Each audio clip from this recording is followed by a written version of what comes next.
Salut, c'est Trado, content de vous retrouver pour la mise à jour de l'analyse technique du CAC 40. Alors, séance déconcertante, puisque on a connu une belle entrée en matière avec les cours qui ont pris jusqu'à 1,1%, plus de 1%, et finalement on termine quasiment à l'équilibre à 0,03.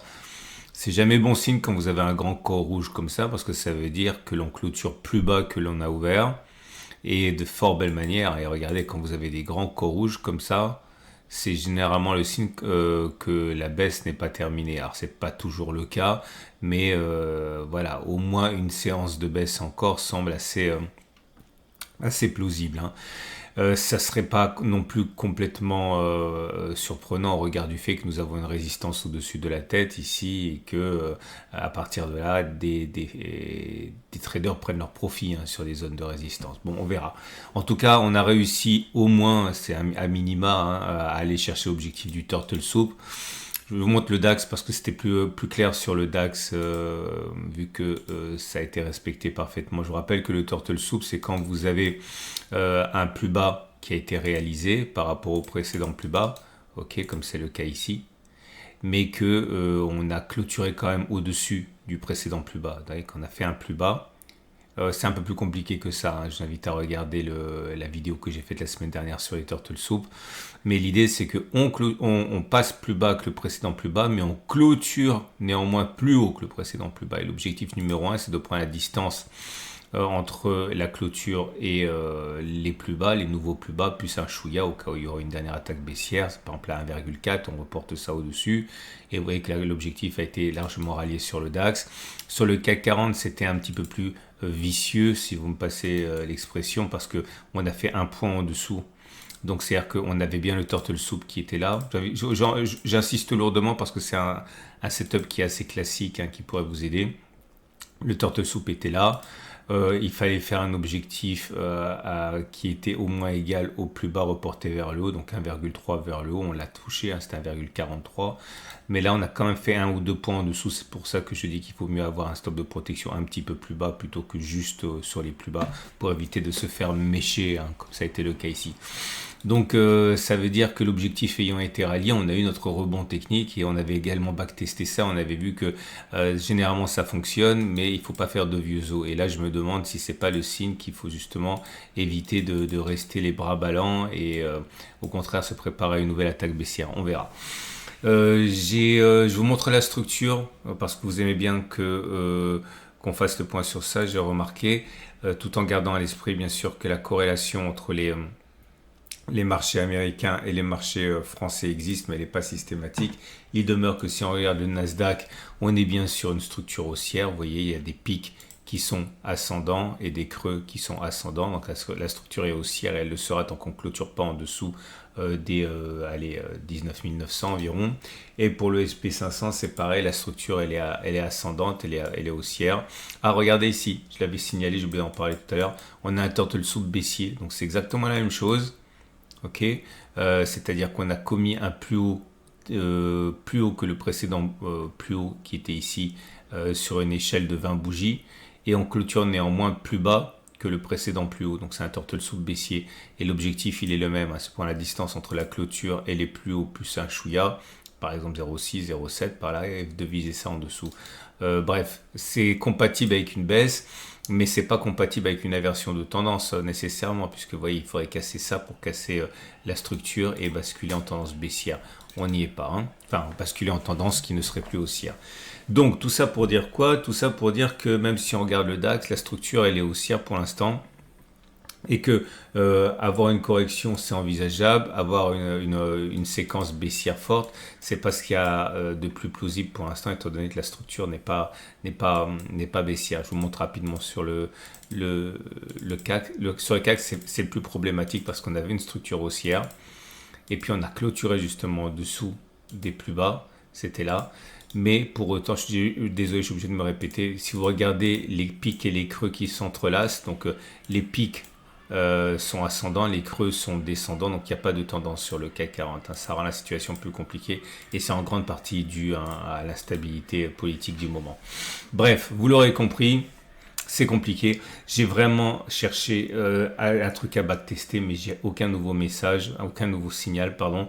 Donc je vais répondre à une question qui m'a été posée par rapport au biais. Ok, alors ça date pas d'hier, hein. Ça remonte à quelques jours, voire peut-être même une semaine. On m'a envoyé deux messages coup sur coup par rapport au biais en me demandant s'il fallait s'entêter dans un biais haussier ou dans un biais baissier. Et c'est une question qui est très importante et à laquelle il faut apporter une réponse claire. Je pense que ça va dépendre si vous êtes un trader systématique ou un trader qui est discrétionnaire. Je vous rappelle qu'un trader systématique, c'est un trader qui prend systématiquement les mêmes trades, toujours les mêmes trades, selon des bases qui ont été backtestées. Par exemple, si vous avez testé le Turtle Soup et vous savez que vous avez 60% de chances de faire R1, eh bien, vous avez l'obligation en tant que trader systématique de prendre tous les setups qui apparaîtraient. Tous les Turtle Soup, il faut les prendre. Si vous avez backtesté sur le Nasdaq que les Turtle Soup baissiers atteignaient leur objectif, par exemple dans 40% des cas, mais avec un ratio gain-risque de 3 et que c'est rentable, vous devez prendre tous les setups baissiers. Donc l'entêtement n'est pas simplement souhaitable lorsque vous êtes un trader systématique, il est obligatoire parce que je vous garantis que la Shkumun fait que si vous prenez pas le signal parce que vous aviez un doute, c'est ce signal-là qui vous aurait fait un super profit. Hein. Ça fonctionne, ça fonctionne comme ça très souvent. C'est-à-dire que vous arrêtez de croire à votre setup qui est pourtant backtesté et c'est celui que vous ne prenez pas qui fonctionne. Et en ce sens, si vous êtes un trader discrétionnaire, c'est différent. L'entêtement peut être extrêmement dangereux parce que, et c'est aussi le problème du trading discrétionnaire, c'est-à-dire que lorsque vous tradez en faisant une sorte de synthèse personnelle avec des éléments divers, variés, de l'expérience, etc., etc., vous risquez justement d'être dans une passe où vous ne voyez pas quelque chose, où vous n'êtes pas bon, vous êtes stressé, où vous avez d'autres choses à gérer, bref, vous n'êtes pas aussi précis et bon que d'habitude. Et là, effectivement, l'entêtement peut être extrêmement dangereux. Et du coup, ça renvoie à la question qui vient après, c'est à quel type de trader vous voulez être. Hein. Vous savez, j'en parlais dans le cercle très récemment, on pense souvent qu'on est plus systématique que l'on est vraiment. Vous savez, être un trader systématique, ça passe vraiment par le backtest et par le fait que vous allez systématiquement faire la même chose. Mais très souvent, vous allez ajouter des conditions. Très souvent, vous allez rajouter des filtres, etc., etc. Mais en faisant ça, eh bien, du coup, vous sortez du caractère systématique du trading, vous êtes plus discrétionnaire que vous ne pensez. Donc faites attention parce que si vous agissez en termes d'entêtement comme si vous étiez un trader systématique alors que vous n'êtes pas un trader systématique, que vous êtes un peu discrétionnaire, c'est comme beaucoup discrétionnaire. Et l'idée ici, c'est que faites attention parce que si vous n'êtes pas un trader 100% systématique, très rigoureux dans la méthode, etc., l'entêtement peut être dangereux. Donc, il faut vraiment que vous fassiez cet examen de conscience avant tout. Bah, je suis désolé, c'est tout ce que je peux vous dire. Je n'ai rien d'autre à tester. Et donc, ça nous amène au trade du jour. Alors, justement, votre rendez-vous avec IG. IG, bien plus que du trading. Une équipe d'experts à vos côtés. Puisque c'est lundi, je vais vous montrer comment on fait un trade parfaitement carré avec un turbo.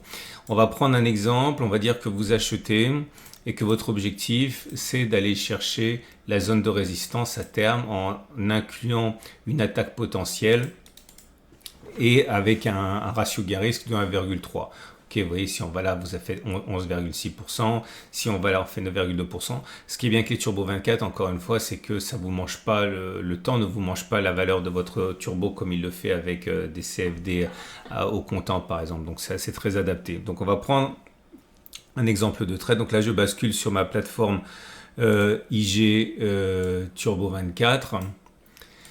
Et on va donc regarder ce qu'on a. Donc, on veut un long.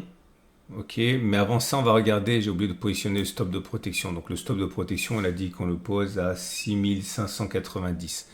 Ok, normalement, je pourrais prendre des ATR et tout, mais pour le coup, on va simplement faire 6590 pour l'objectif, pour le stop de protection. Donc ce que vous voulez, c'est trouver un long.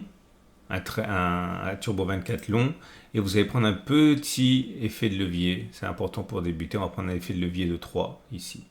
Et cet effet de levier de 3, il a un knockout à 46-17. C'est marqué là 46-17. C'est-à-dire que si on va à 46-17, vous avez perdu tout ce que vous avez misé.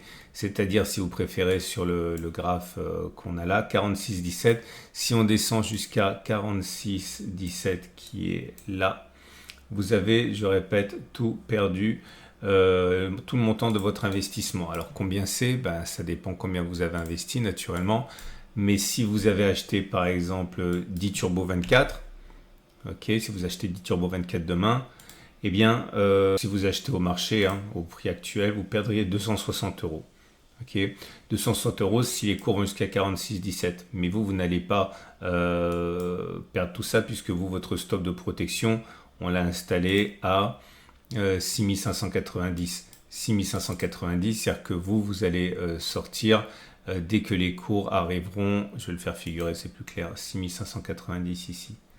6590, ça correspond à peu près à, allez, un quart du knockout, donc vous perdriez un quart de 260, vous perdriez donc 60 euros, c'est trop. Ok, si vous débutez, c'est trop, prenez 5 et si vous sortez sur votre stop de protection, vous allez perdre une somme qui est raisonnable et si vous laissez descendre jusqu'en bas et que votre knockout est déclenché, ce qu'il ne faut pas faire, vous perdrez donc la valeur de 5 turbo, c'est-à-dire 130. Ok, on va prendre maintenant l'exemple d'un trade baissier. Considérons un exemple assez dramatique où vous pensez qu'on ira chercher, c'est un exemple purement pédagogique, hein, qu'on aille chercher 6800 avec un stop de protection au-dessus de la résistance, ici à 7550. Pareil, vous avez besoin de votre plateforme IG ici. Vous allez prendre un short, du coup. Un short, ça veut dire que vous spéculez à la baisse, c'est ça. On va prendre un effet de levier faible, 5 c'est bien. Avec un effet de levier 5, ça vous donne un knockout à 8896. 8096 c'est là. Si les cours vont jusqu'à là, vous avez tout perdu. Tout perdu combien? Ben, si vous avez acheté par exemple 5 Turbo 24 au marché, on va dire au niveau actuel, vous perdriez 86 euros. Ok, mais vous n'allez pas perdre 86 euros parce qu'on a vu dans notre exemple que vous allez mettre un stop de protection à 75,50. 75,50, ça veut dire que votre stop de protection, 75,50, il est là, à peu près. Ok, donc si là vous perdez 88 euros, là ça fait à peu près un quart de la distance, donc vous perdriez un quart de 90 euros, donc vous perdriez bon, allez, 20 et quelques euros. Ok. Voilà comment vous pouvez utiliser. Bon, désolé, j'avais vraiment pas grand chose à faire comme backtest, donc j'ai bidouillé un truc. J'espère quand même que ça vous informe sur les dangers ou l'obligation, hein, de l'entêtement. C'est une excellente journée et je vous dis à demain pour la mise à jour. Attention, n'oubliez pas que le club des tradosauriens est lancé. Vous pouvez pendant cette période du Black Friday bénéficier de l'entrée à moins 55% et vous acquérerez les 70 webinaires privés qui font notre quotidien dans le cercle. N'hésitez pas, vous avez un lien pour plus d'explications en dessous de la vidéo. À demain pour la mise à jour.